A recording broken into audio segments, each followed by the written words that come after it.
This week, the Dow pushed past 12,000 for the first time since June 2008. What does that have to do with sports?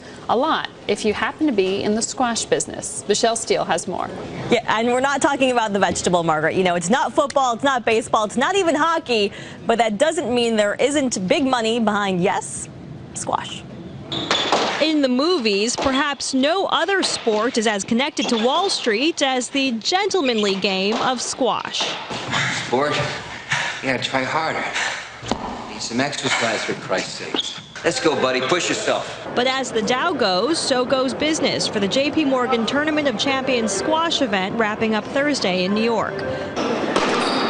Prior to JP the tournament's sponsor was Bear Stearns. As that bank blew up, the tournament came under financial pressure. Do we have to talk about last year? Last year was a tough year for everybody. It was really, you know, I think we all know what was going on with not just financial services companies, but the economy. Tournament director John Nimick says they're making more money this year from ticket sales than ever before, going from 5,000 to 6,500 tickets sold, or a 30% increase. A box runs about $9,000 for 4 seats for the tournament, and they're completely sold out. But as the capital markets have strengthened, so has sponsorship for squash. In fact, JP Morgan has sponsored the tournament for 3 years, but this is the first year that they've decided to commit to a 2-year sponsorship deal.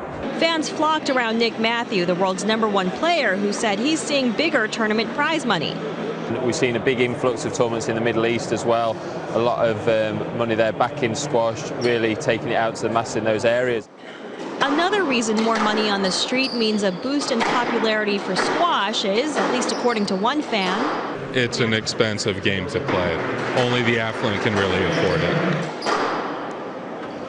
And it's an expensive game to watch as well. You know, those $9,000 boxes, you couldn't get one if you tried. The tournament tells me they sold 17% more of those boxes this year. By the way, Margaret, the finals are tonight, and Nick Matthew, he's in it to win it.